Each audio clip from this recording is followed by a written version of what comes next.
ถึงแผ่นดินอันแสนฮักแพงของป่าสาลาวผู้อาจหาร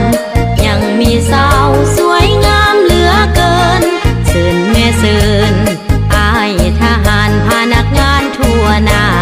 เชิญมาแวยามสาวเสียงกวางมาแวเบิ่งจากมือจากวันเมื่อหอดยามเข้าในนาเขียวงามอุ้มทุ่ม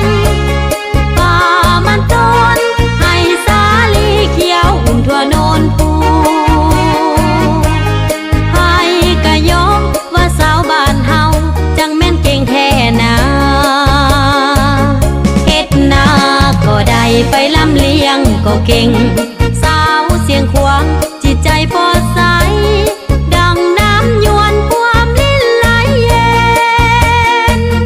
อยู่กองห่มแปกลมพัดวีวอนหน้าอ่อนซ้อนแม่สาวกองร้อนแห่งกองห้อย12มิลลิแปดรวมปึกแอบวิสาทหารเพื่อต้านทานทับจนอากาศเมลีกาโอ้สาวเสียงควงสาวบ้านเฮาสมชื่อเป็น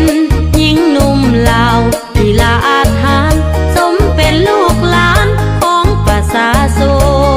นเหมือนนกแอ่นบินเจออยู่เมืองลาวหน้าฮักแท้แม่สาวเสียงควางหน้าสวยๆตาดำๆข้อกลมคิงบางบ่าพายปืนยิ้มแย้มแจ่มใสความก้าวไปตามเส้นทางโปรดปล่อยประเทศสา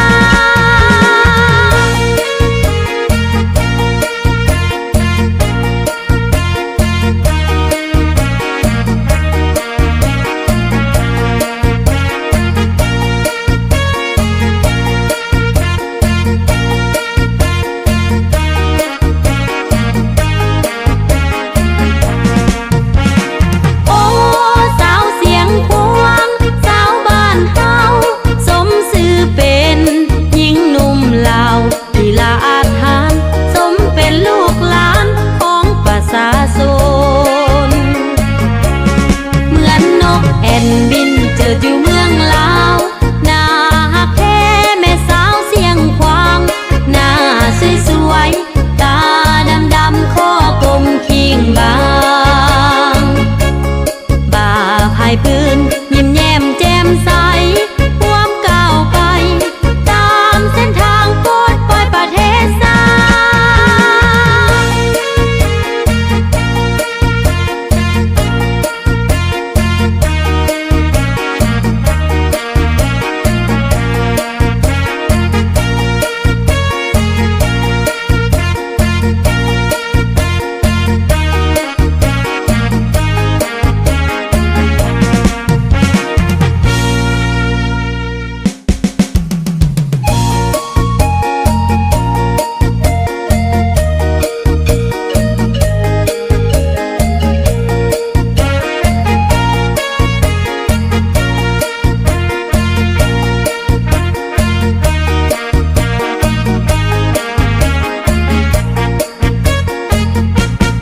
ถึงแผ่นดินอันแสนฮักแพงของป่าสาลาวผู้อาจหารยังมีสาวสวยงามเหลือเกินเชิญแม่เชิญอายทหารพนักงานทั่วหน้าเชิญมาแว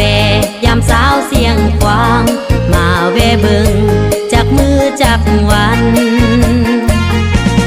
เมื่อหอดยามเข้าในนาเขียวงามอุ้มทุ่มป่า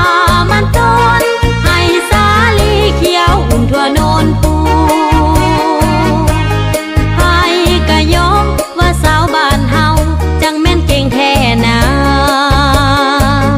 เฮ็ดนาก็ได้ไปลำเลียงก็เก่ง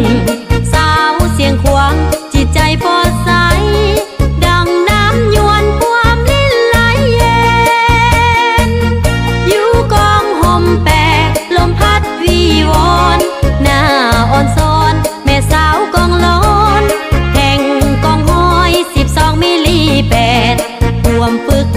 บวิชาทหารเพื่อต้านทานขับจนอากาศเมลีกาโอ้สาวเสียงควงสาวบ้านเฮาสมชื่อเป็นหญิงหนุ่มลาวกีฬาอาถรรพ์สมเป็นลูกหลานของประชาชนเหมือนนกแอ่นบินเจิดอยู่เมืองลาวหน้า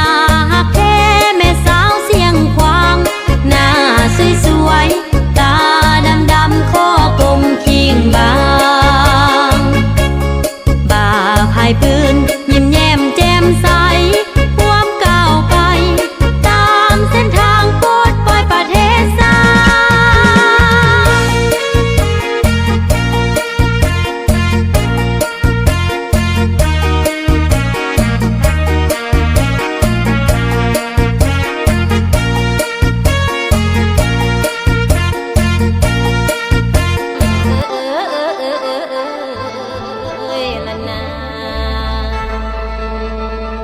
น้อยอ่อนเอ็นเมียนมิงสาวสวรรค์สารวันเติบต้มสง่าสม